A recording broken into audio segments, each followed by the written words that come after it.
আমাদের পারস্পরিক কিছু বোঝাপড়ার মধ্য দিয়ে আমাদেরকে এবারে নির্বাচনে অংশগ্রহণ করতে হয়েছে। তার অন্যতম বড় লক্ষ্য ছিল এই বাংলাদেশকে একটা দুর্নীতিমুক্ত, আধিপত্যবাদ মুক্ত, বিচার এবং সংস্কার বাস্তবায়নের এক বাংলাদেশের প্রত্যাশায় আমরা সবগুলো দল একত্রে এবার নির্বাচনে অংশগ্রহণ করেছিলাম।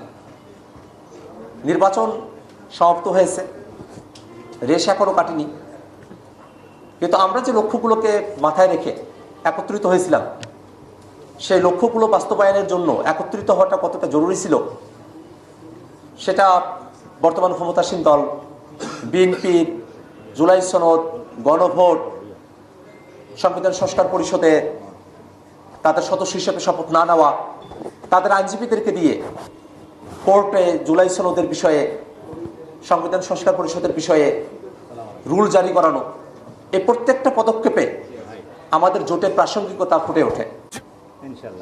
আমরা এই বাংলাদেশটাকে একটা ফেসিবাদী কাঠামো মুক্ত একটা সুন্দর গণতান্ত্রিক বাংলাদেশে আমরা রূপান্তর করার যাত্রায় নিজেদেরকে একত্রিত করেছি।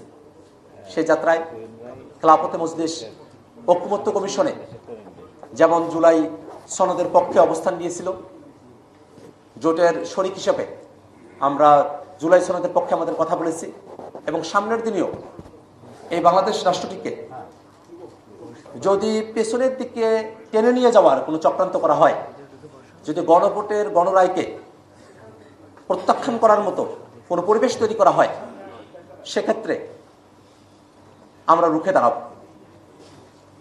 আমরা বিএনপির অনেকগুলো বক্তব্যের মধ্যে আমরা শুনেছি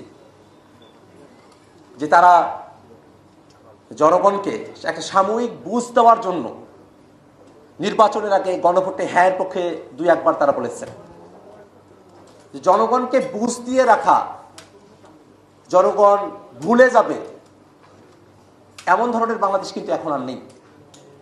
যদি মনে করা হয়ে থাকে বিএনপির তরফে যে জনগণকে বুঝ দিয়ে রাখার জন্য গণভোটের কথা, হ্যাঁর কথা নির্বাচনের আগে তারা বলবেন, নির্বাচনের পরে তারা গণভোটকে ভুলে যাবেন, এটা বাংলাদেশের মানুষ এটা গ্রহণ করবে না। নির্বাচনের আগে যে জনগণ সিদ্ধান্ত নিতে পারে, নির্বাচনের পরেও সে জনগণ সিদ্ধান্ত নিতে পারে।